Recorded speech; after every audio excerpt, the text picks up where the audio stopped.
विदल और उत्पल ने वर तो प्राप्त कर लिया, पर इनकी जो वर मिला उसका सही उपयोग नहीं कर पाए।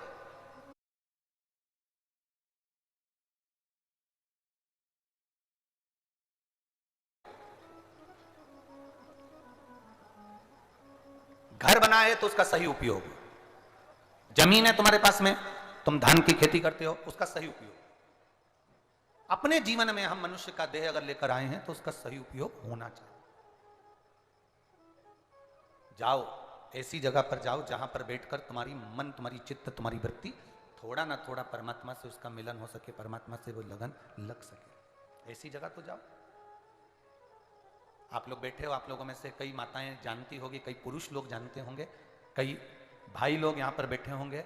आप में से रेडियो किस किस ने देखा है? सबने रेडियो देखा है? ठीक है।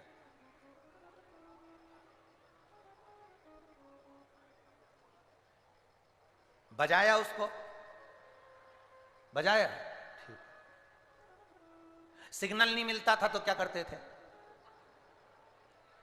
रेडियो को सिग्नल नहीं मिलता था तो फिर उसको, उसमें एक अंदर एक तार होता था, उसको ऐसा खींचते थे, फिर उसके जो फंक्शन होते थे गोल वाले उसको सेट करते थे, फिर वो मिलता ही नहीं था। फिर रेडियो को लेके छत पे जाते थे, पर अभी भी वो अभी भी भिन्न कर रहा, सेट। फिर घुमा के देखा, ऊपर नहीं मिला उसका नेटवर्क। अब रेडियो लेकर जा रहे थे, छोड़ दिया, चल रहा था, आगे गांव में गए, चलाते चलाते चलाते चलाते तो मालूम पड़ा एक आम के पेड़ के नीचे उसका नेटवर्क मिल गया। विविध भारती आपका स्वागत करती है।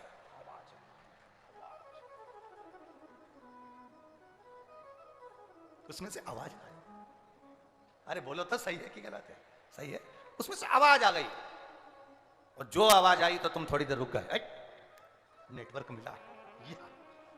फिर आगे गए, नेटवर्क खत्म, फिर कहीं आए, फिर नेटवर्क।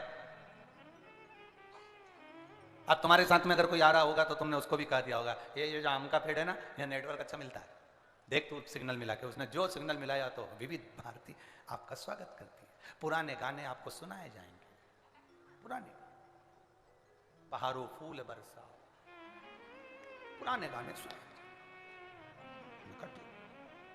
फिर आगे गए तो नेटवर्क खत्म, फिर वहां पहुंचे तो नेटवर्क। जैसा रेडियो के साथ होता था वैसा मोबाइल के साथ भी होता है। कभी कभी टावर नहीं मिलता और तुम थोड़ी सी दूर नहाने के लिए बस ये तालाब में गए, तुम्हारा मोबाइल का नेटवर्क मिल गया। बताओ, पंडाल में तो मिल ही नहीं रहा था, वहां गए तो वहां तो मिल ही नहीं रहा था, वहां गए तो वहां तो मिला ही नहीं, यहां नेटवर्क मिल रहा। कभी कभी रेडियो का नेटवर्क सब जगह नहीं मिलता, किसी किसी स्थान पर मिलता है।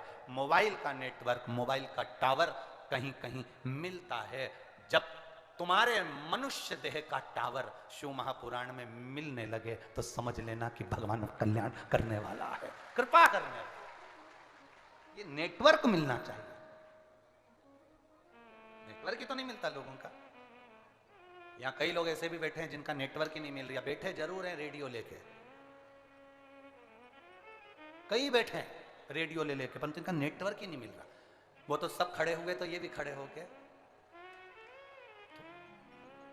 सब बैठ गए तो ये भी बैठ गए। तो नेटवर्क मिलाना है।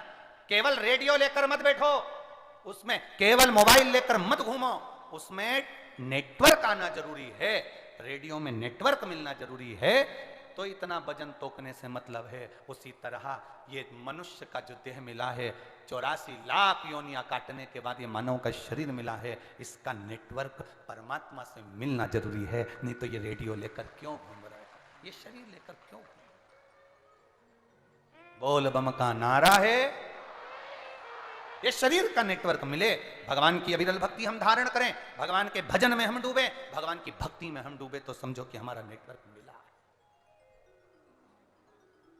किसी के कहने से भी हम ना रुकें, हमारे प्रभु से हमारा मिलन, हमारा नेटवर्क मिल गया। जो रेडियो सुनने वाला होता है उसे कोई मतलब नहीं कि घर में क्या हो रहा है, क्या चल रहा है, जो हो रहा है सब अच्छा है। रेडियो सुनने वाला अपना कान नेटवर्क पर, मोबाइल पर, फोन पर लगा कर रखता है, रेडियो पर लगा कर रखता है, उसी तरह शंकर की कथा सुनने वाला, शिव की भक्ति करने वाला, भगवान के मंदिर में जाने वाला अपना ध्यान भोलेनाथ में लगा कर रखता है। दुनिया क्या कह रही उससे कोई मतलब नहीं, उससे कोई मतलब। क्या किसको रोइए, चादर तान के सोइए। आग लगे बस्ती में, अपन रहो मस्ती में। जो मनुष्य का शरीर मिला है इसको मस्त रखिए, अपनी जिंदगी खुश होकर जियो, रो कर नहीं। रोने के लिए तो जन्म हुआ। राम जी का चरित्र कहता है, भगवान राम की कथा कहती है, माता पुनि बोली सोमति डोली तजऊ तात यह रूपा की जय शिशु लीला अति प्रिय शीला यह सुख परम अनूपा। सुनी वचन सुजाना रोदन ठाना। माता कौशल्या राम जी को गोदी में रुला रही है। राम जी रो नहीं रहे, मां कौशल्या करी रो। राम जी कहते हैं मैं कैसे रो, मैं परमात्मा हूं, मैं राम हूं, मैं रो नहीं सकता। कौशल्या जी कहती हैं पृथ्वी पर जन्म लिया है तो राम तुम्हें रोना पड़ेगा, और आज से रोए हो तो मरे तक भी रोना पड़ता है। ये मनुष्य की देह मिलती है तो इसको निभाना पड़ता है। तुम्हारा जन्म हुआ, हमारा जन्म हुआ, जब डॉक्टर ने जन्म दिया, दाई ने जब उसको गोदी में लिया, बच्चा रोया नहीं तो उसको थप मार के चिमटी खोड़ के बच्चे को रुलाया जाता है। आज से रोएगा तो मरेगा तब तक रोएगा। रो, जन्म के समय पर से रुलाया जाता है तो मरे तक जीव रोता है। केवल मुस्कुराने के लिए तो शिव महापुराण के ये दिन मिलते हैं जिसमें हम मुस्कुरा लेते हैं, नहीं तो रोना।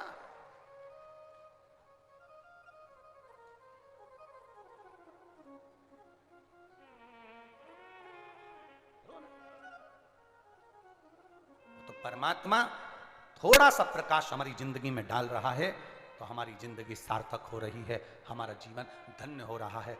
वो डाल रहा है प्रकाश। तो